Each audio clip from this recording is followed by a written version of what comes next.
Shalom para você que acaba de acessar esse vídeo, muito obrigado pelo carinho da sua companhia. Seja muito bem-vindo, muito bem-vinda ao canal Mensagens Bíblicas Ilustradas. Nós estamos estudando o livro de Apocalipse e nós estamos agora no capítulo 14.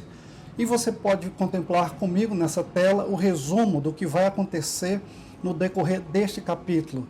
Então nós vamos ter o aviso dos três anjos, que são os três ais, e nós vamos entender por que esses ais aí, o julgamento está chegando, os anjos estão novamente proclamando a mensagem do arrependimento. Olha só, a graça, a misericórdia de Deus chamando sempre as pessoas ao arrependimento.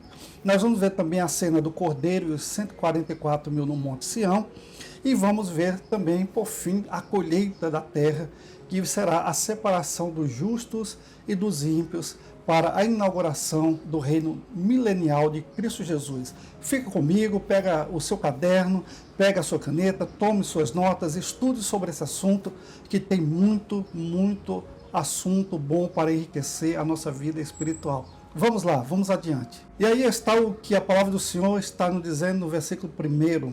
Depois olhei e vi o Cordeiro em pé no Monte Sião. Com ele estavam 144 mil pessoas que tinham o nome dele e o nome do pai dele escrito na testa deles. Essa é a primeira cena, o versículo inicial já nos abre, contando que o Cordeiro agora está em pé, mas ele está em pé num lugar bem específico, no Monte Sião. Mas com ele também estão os 144 mil, aqueles que foram selados, para fazer o contraponto com aqueles que receberam a marca da besta. Agora nós temos o servo de Deus, judeus escolhidos das 12 tribos de Israel, para que possam estar proclamando o evangelho do reino, o evangelho do arrependimento para os judeus. Lembremos que no momento os judeus se encontram duros, eles não se convertem, eles não consideram Jesus como o Messias, o Salvador. Qual a razão? Porque Cristo morreu e eles esperam sempre um Cristo vencedor.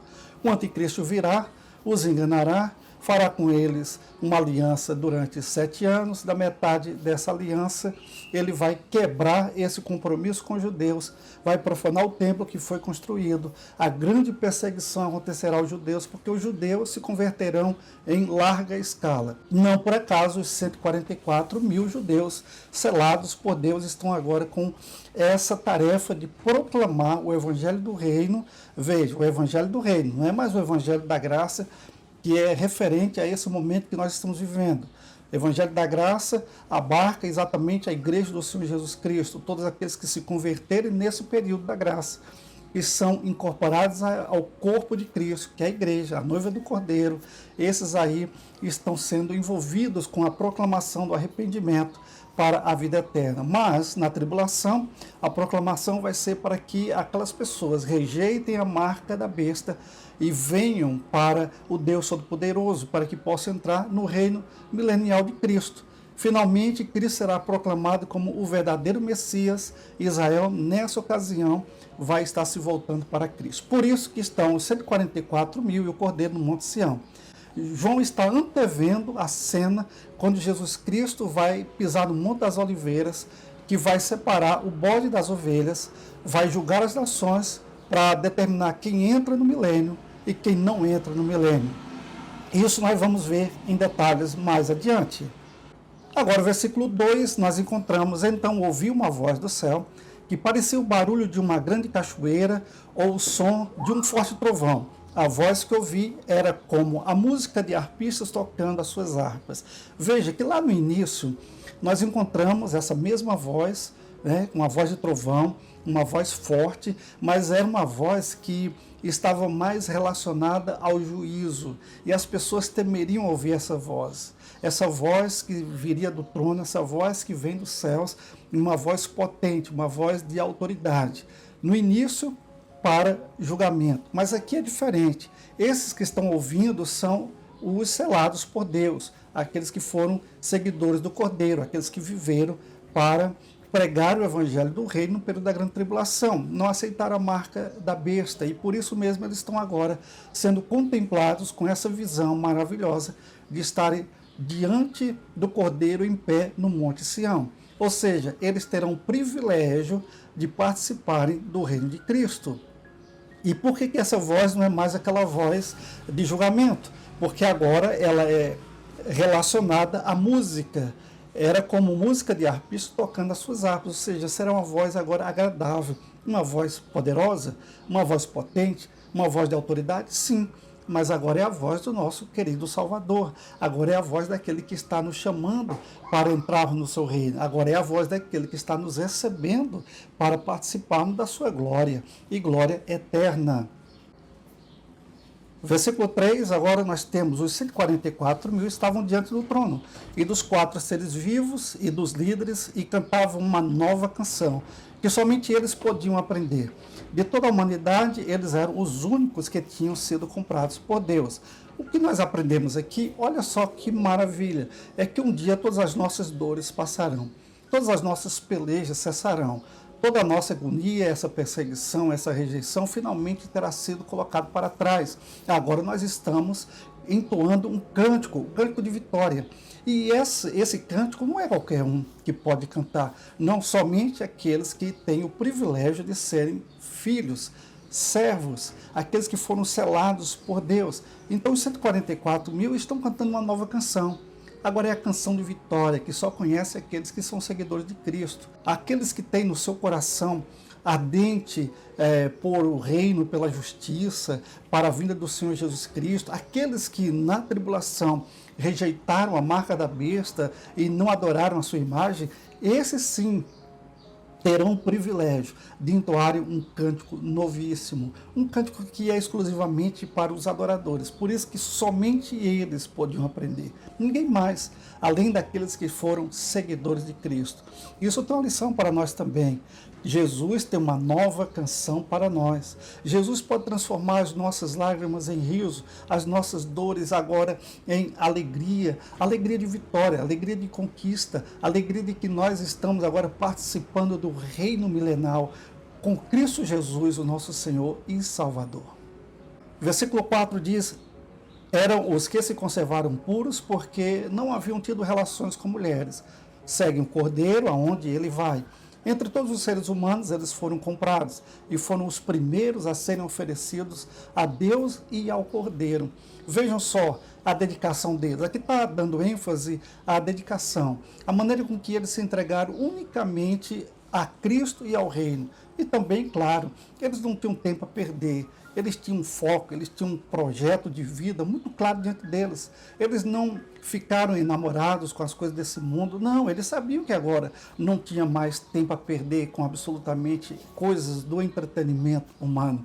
Não, a missão deles era pregar o evangelho, pregar o tempo inteiro, não se calarem, não se cansaram e não descansarem absolutamente momento algum. Eles pregaram em tempo e fora de tempo, sob perseguição, sim, muita perseguição nessa época, o anticristo vai estar reinando, lembremos disso, mas eles se conservaram puros. Quando diz aqui, porque não haviam sido contaminados com o relacionamento entre mulheres, é porque eles estavam única e exclusivamente dizendo assim: nós pertencemos unicamente a Deus. Todo o nosso pensamento, toda a nossa força, todo o nosso tempo, todos os nossos dons e talentos, todos os nossos recursos, tudo é de Deus. Eles não dividiram com absolutamente nada.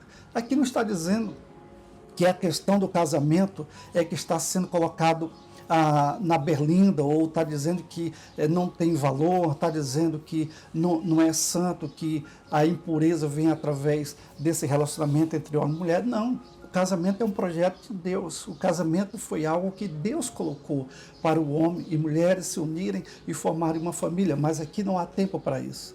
Nós deveríamos pegar essa lição para nós. Às vezes nós estamos planejando a longo prazo, sonhando com as coisas tão distantes ainda, planejando projetos de vida com 10, 20, 30, 40 anos. Queridos, nós estamos vivendo um tempo profético. Não temos mais o que perder, não temos mais que estar envolvido com os negócios dessa terra. O apóstolo Paulo diz que nós devemos ser como aqueles atletas que em tudo se dominam. Nós devemos ser como soldados, bons soldados de Cristo, que não se enrolam com as coisas desta vida.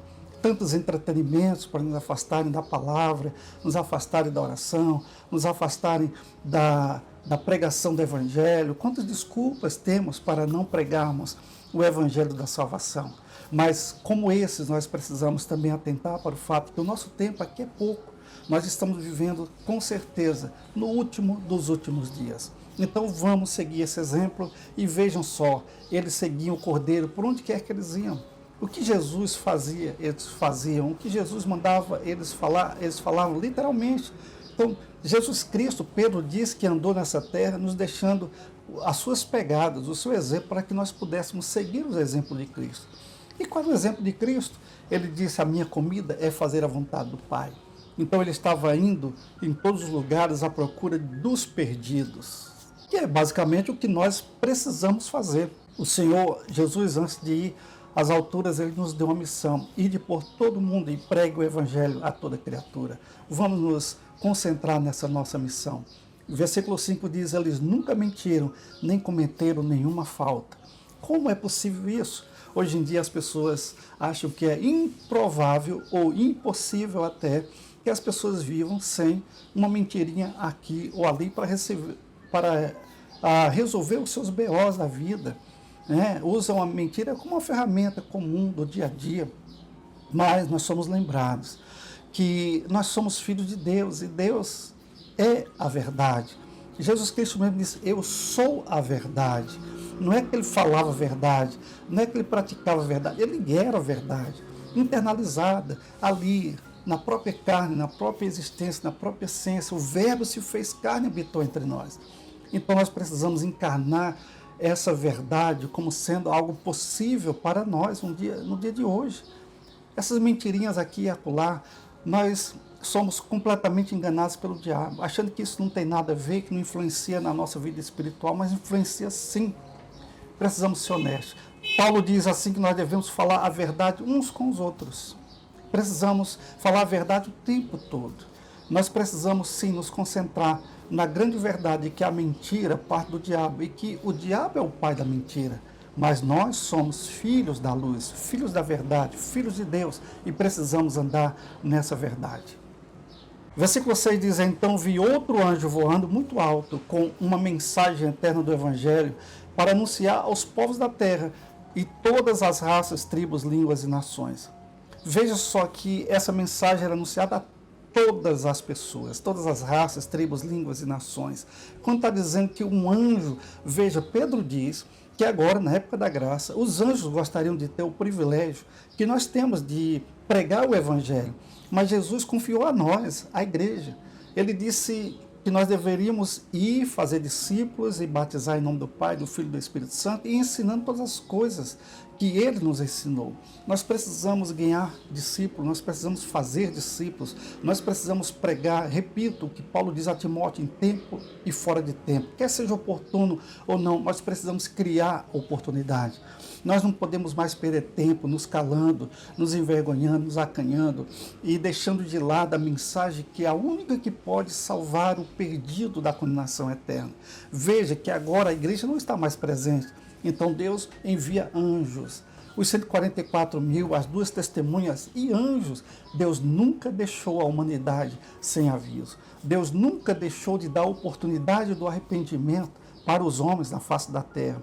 Se as pessoas rejeitam, rejeitam conscientemente. E agora no versículo 7 nós encontramos, ele diz com voz forte, temam a Deus e louvem a sua glória, pois já chegou a hora de Deus julgar a humanidade. Adorem aquele que fez o céu, a terra, o mar e as fontes das águas. O que está acontecendo no mundo é que as pessoas estão invertendo os valores. Ao invés de adorarem o Criador, adoram a criatura. Eles adoram a natureza, eles fazem de tudo para preservar os animais. Não que esteja errado nisso, mas é um movimento do Greenpeace e companhia. São todos eles manipuladores ou manipulados pelo inimigo para que o foco seja desviado. Ao invés de olharem para o alto, estão olhando para a terra. Ao invés de adorarem a Deus, o Criador, estão adorando a criatura e fazendo imagens à semelhança do próprio ser humano. E o anjo está dizendo, temam a Deus.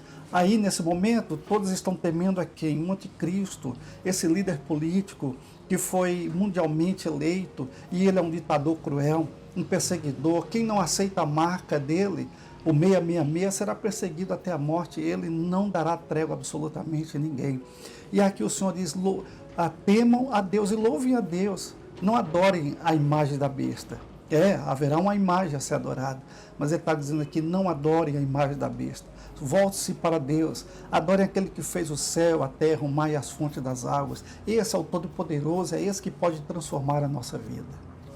Versículo 8, agora nós contemplamos que um segundo anjo seguiu o primeiro, dizendo, caiu a grande Babilônia. Ela embriagou todos os povos, dando-lhes o seu vinho, o vinho forte da sua terrível imoralidade. Nós já compreendemos que a grande Babilônia é nada mais, nada menos do que todo o sistema, tanto o político como o religioso, corrupto, que está completamente alheio à vontade de Deus, que deram as costas para o Criador e então levar as pessoas à idolatria, levar as pessoas a uma vida independente de Deus. Foi a proposta do inimigo lá no começo, né? Se você comer desse fruto, você vai conhecer o bem e o mal e serão iguais a Deus. As pessoas agora abandonaram a palavra, abandonaram a Deus e querem ser iguais a Deus. E essa Babilônia é exatamente esse império do mal, exatamente essa religião falsa, a religião falsa que fará uma aliança com o anticristo. Então, o poder político e o poder religioso de mãos dadas. Não que isso seja uma novidade. Ao longo da história da humanidade, a gente já tem visto isso. Tanto o poder político e religioso, um desfrutando do outro, um usando o outro para chegar a um topo, para enriquecerem, para manipularem, e tudo isso fazendo porque o mundo jaz no maligno, e se esse mundo jaz no maligno, toda a atenção dê as costas para Deus e volte-se para as trevas. E é isso que está acontecendo, mas o Senhor vai dizer que a justiça dele finalmente chegou. Vai ser julgada essa grande Babilônia. Um terceiro anjo seguiu o segundo, dizendo com voz forte, aqueles que adorarem a besta e a sua imagem e receberem um sinal na testa ou na mão, beberão o vinho de Deus, o vinho da sua ira, que ele derramou puro na taça do seu furor. Eles serão atormentados no fogo e no enxofre, diante dos santos anjos e do Cordeiro. Preste atenção, o Senhor está advertindo novamente. Aqui ainda não aconteceu dessa marca, seja o chip, seja lá o que for, mas a marca é a marca vinculada, relacionada com esse líder mundial que vai surgir. Essa marca vai ser colocada na testa ou na mão direita. E por que na testa ou mão direita? Isso é simbólico, porque quando nós falamos de ser uma marca colocada na testa, nós estamos falando de um sinal de pertencer a alguém. Aquele que é marcado visivelmente com uma determinada marca, ela pertence àquela pessoa que colocou a marca nela. Os de Deus foram marcados pelo símbolo de Deus, pertence a Deus. Os que receberam a marca nesse lugar visível, na testa ou na mão direita, a destra, mão direita, sempre está falando também de fidelidade, está falando de servir, está falando de adorar, está falando de se curvar, está falando de aceitar esse determinado líder, então vai ser colocado nesses dois lugares. E é literal, não será em outro lugar do corpo, testa e mão, conforme a profecia. Conforme Deus diz, vai se cumprir. E ele está advertindo aqui, olha, se receber, vocês não terão mais parte no reino. Se receber essa marca, vocês terão vendido a própria alma para o diabo e não haverá mais nenhuma possibilidade de arrependimento e salvação. Jamais vai acontecer para vocês que aceitaram essa marca. O versículo 11 fala então da gravidade desse juízo, desse julgamento. Veja, lá em cima já diz, serão atormentados com fogo e enxofre. Agora diz assim, a fumaça do fogo que os atormenta sobe para todo o sempre. Veja, aqui está falando de um juízo eterno. Ali não há alívio. Tem gente que diz assim, eu prefiro ir para o inferno, porque lá vai ser legal, vai ter festa, vai ter bebida, vai ter farras, vai ter tudo que é de bom, né? Pensando essas pessoas que, indo para esse lugar, terão a ausência de Deus e a liberdade de fazer o que querem. É isso que eles acham. O diabo tem enganado muita gente, dizendo assim, se você servir a Deus, Deus vai tirar a sua felicidade. vai ser um monte de regras, um monte de não faça isso, não faça aquilo outro, e aí vocês perderão a alegria da vida. E então ele diz assim, através da boca daqueles que vão atrás dos pula-pulas da vida, das festas da vida, dos carnavais da vida, dizendo atrás do trio elétrico só não vai quem já morreu. Ou então eles costumam dizer, tá do jeito que o diabo gosta. Eles estão sempre linkando toda a diversão, toda a vida desregrada, indo de ladeira abaixo, carregada pelo pecado, de vento em pouco, sempre destruídos, como diz Provérbios, há caminho para o homem que parece ser bom, mas o seu final é final de morte. Eles estão linkando todos os obas da vida ao diabo. E a Deus ele diz assim, não, Deus é cruel. Deus vai tirar a nossa alegria. Deus não vai deixar que a gente se divirta. Ora, a alegria de Deus é muito maior do que essas coisas. Jesus Cristo disse, eu vim para que vocês tenham vida e vida em abundância. Agora o final aqui, o final para aqueles que acharam que viver longe de Deus, a parte de Deus era melhor. Olha só, para todo sempre não haverá alívio. Nem de dia e nem de noite, é eterno. Tem muita gente pregando por aí, dizendo que o inferno não existe. O inferno é aqui. O mundo acaba para quem morre. Nada disso. Jesus Cristo pregou mais sobre o inferno, se você não sabe disso, do que sobre o céu. E por que ele fez isso? Porque ele está advertindo as pessoas desse lugar terrível de sofrimento. E para lá estão indo aqueles que se esquecem de Deus. Olha só, para os que adoram a besta e a sua imagem, nem para qualquer um que tenha o sinal do nome dele. Veja só, não vai haver alívio, né? Nem para os seguidores e nem para aqueles que receberam o sinal dele. Aqueles que adoram a imagem da besta, aqueles que se curvaram diante do anticristo, se colocou no lugar de Cristo, enganou muita gente, oferecendo o céu na terra, uma vida desregrada, e faz o que você bem entender e está tudo bem, e aí agora a consequência é essa. Mas essa mensagem já tem sido pregada há mais de 2000 anos. Deus está insistindo e na tribulação ainda vai reforçar através de anjos pregando a mensagem do Evangelho. E ainda assim, muitos rejeitarão essas mensagens. Olha que dureza de coração. Olha que rebelião tão terrível, tão diabólica, tão das trevas, a ponto de rejeitar a mensagem pregada por um anjo de Deus. Versículo 12 diz, isso exige que o povo de Deus aguente o sofrimento com paciência. Esse povo são aqueles que obedecem aos mandamentos de Deus e são fiéis a Jesus. Veja, Jesus nunca enganou a ninguém. Aqui está dizendo que servir a Cristo é sinônimo de sofrimento. É sinal de que vai ser perseguido duramente. E aqui está dizendo, aguenta firme o sofrimento. Aguenta com paciência. Paciência e perseverança é a mesma coisa. É não voltar atrás. É não negar a Cristo, é não soltar a mão do arado, não olhar para trás enquanto está no trabalho de Deus. Jesus Cristo disse, no mundo terão aflições, mas tenha bom ânimo porque eu venci o mundo. Então, quando nós morremos em Cristo Jesus, fazendo a vontade de Deus, é claro que nós somos mais do que vitoriosos por meio daquele que nos tem amado, Jesus Cristo. Mas quando nós rejeitamos Cristo para vivermos uma vida, entre aspas, tranquila, sossegada, sem perrengue algum, que é impossível, que é improvável, isso não vai acontecer mesmo, é uma mentira do diabo para afastar as pessoas de Deus, essas pessoas que negaram a Cristo, porque não querem ser considerados tolos, loucos, não querem ser rejeitados, não querem sofrer a zombaria daqueles que se levantam contra o Evangelho. Nós estamos vendo isso constantemente.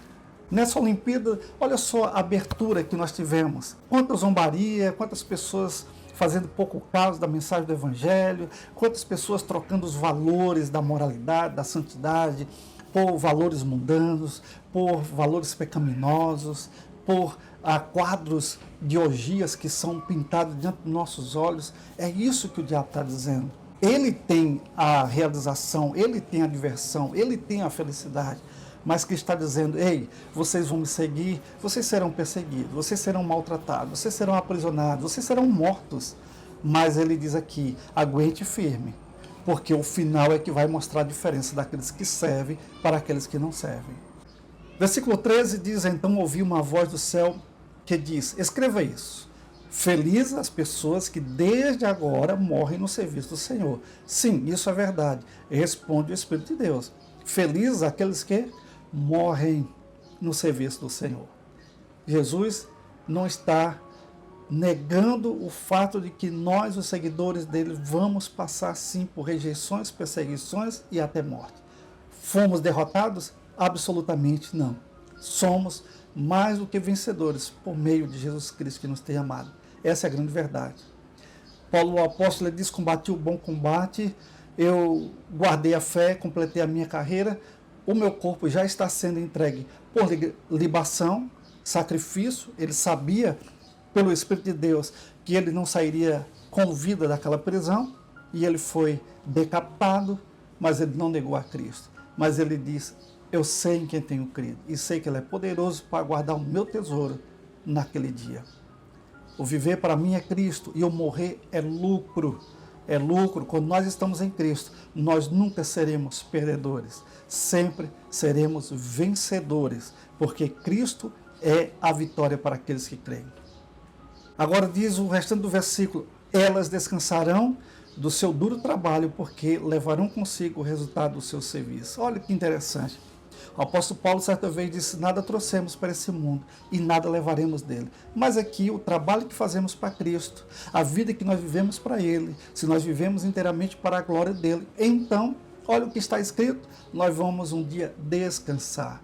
Para aqueles que rejeitaram a Cristo, tormento, sofrimento eterno, lamentações o tempo inteiro. Olha só, eles estão vivendo em trevas, e não há trevas pior do que você viver ausente do Pai. Não há inferno maior do que a ausência de Cristo. C.S. Lewis até disse: se Jesus Cristo estivesse no inferno, o inferno seria o paraíso, porque quando Cristo está presente, nós estamos no paraíso. Com certeza absoluta, meus queridos. Então fica firme, nós vamos descansar um dia. Nós seremos rejeitados e perseguidos, repito novamente o que a Bíblia está dizendo, mas o nosso galardão é certo, a nossa salvação está chegando, está se aproximando. Versículo 14 diz: então olhei e vi uma nuvem branca, na qual estava sentado alguém que parecia um ser humano, com uma coroa de ouro na cabeça e uma foice afiada na mão.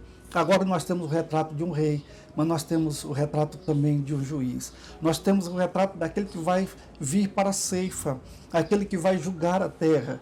É coroa de ouro, porque o seu reinado é eterno. Sim, aí está apontando para o reinado milenar de Cristo, que é na perfeição. Ouro fala disso, de perfeição, do que é puro, do que é durável, do que é precioso.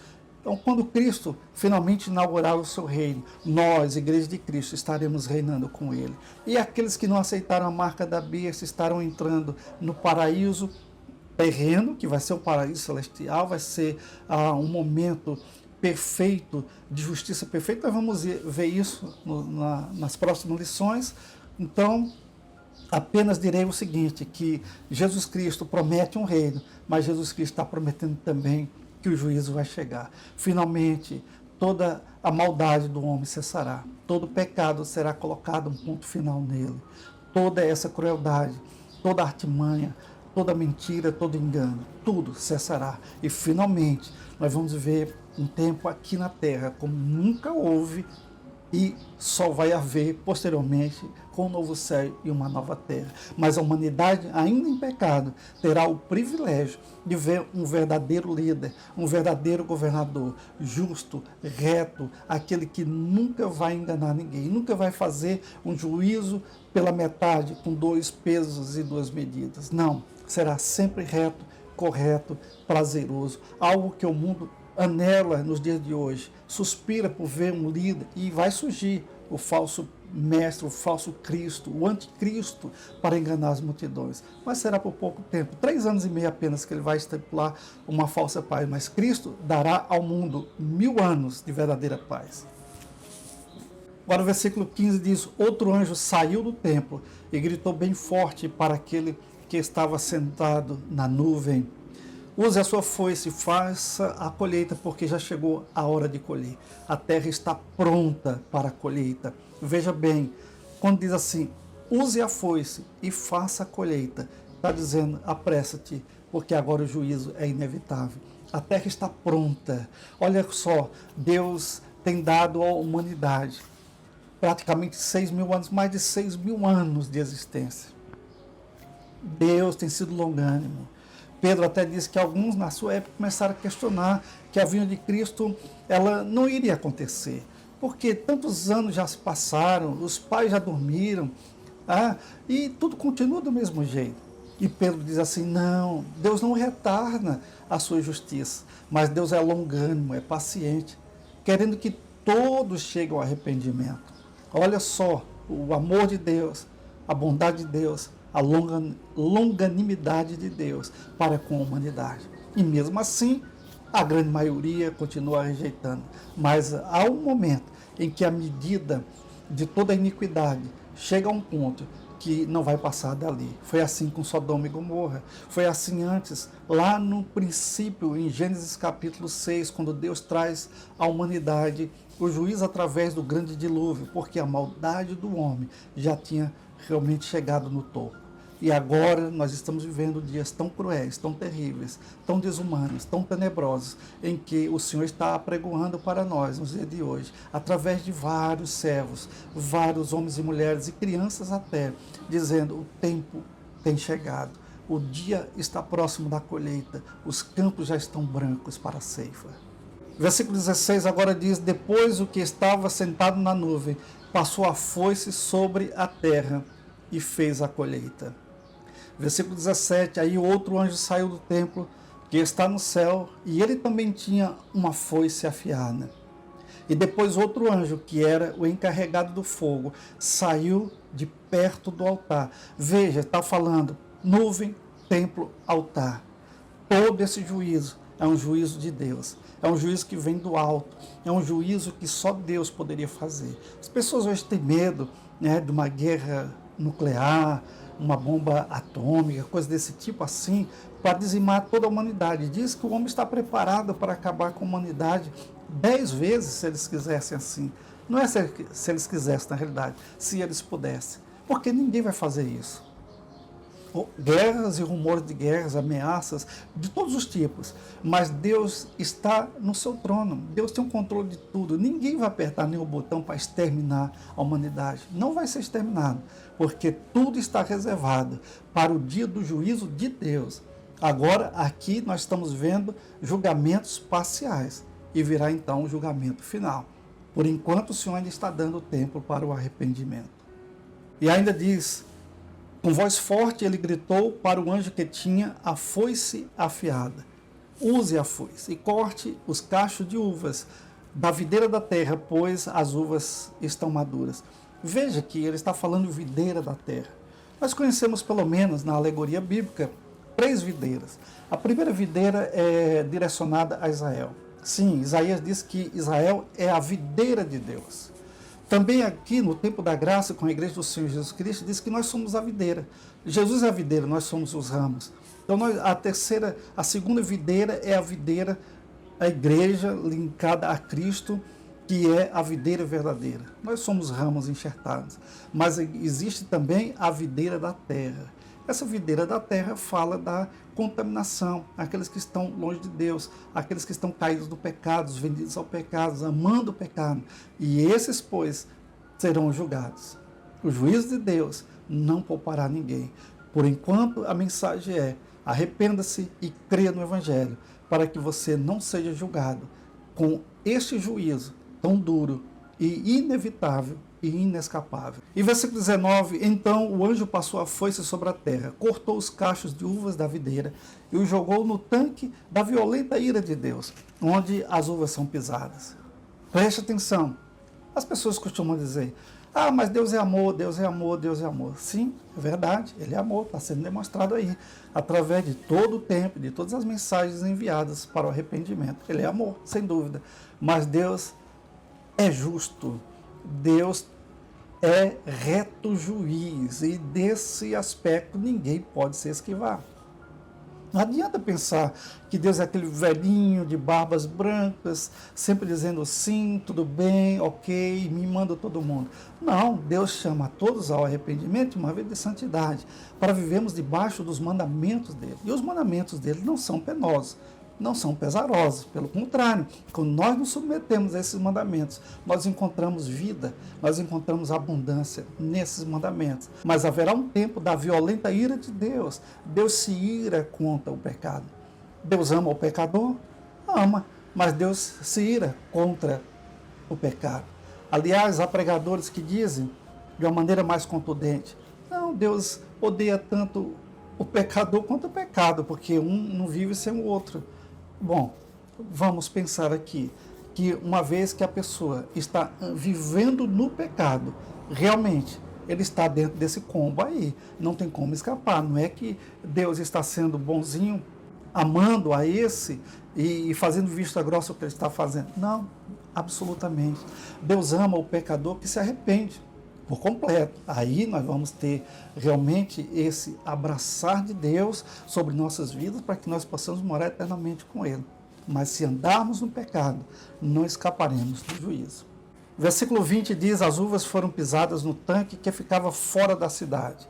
E o rio de sangue que saiu desse tanque tinha 300 quilômetros de comprimento por 1,5 metro de fundura. Ou seja, muita gente vai realmente perecer nesse momento. Não escapará absolutamente ninguém. A justiça dos homens aqui dá-se sempre um jeito. Coloca-se um advogado, 2 ou 3 habilidosos, e a pessoa pode ter cometido o crime que for. E ele pode se esquivar, ele pode escapar. Pode andar por aí de cabeça erguida, pode andar na sua liberdade. Mas com Deus não é assim. Absolutamente ninguém escapará do seu juízo. Meus queridos, chegamos então ao final desse capítulo. E nós vimos aqui o aviso dos 3 anjos, o julgamento está chegando. Vimos então a visão do Cordeiro, 144 mil no Monte Sião, uma antevisão da glória terrena de Cristo com a igreja, né? O milênio de Cristo que vai ser estabelecido logo após a grande tribulação. E vimos a colheita na terra, que é a separação dos justos e dos ímpios. Fiquem com Deus e até a próxima lição.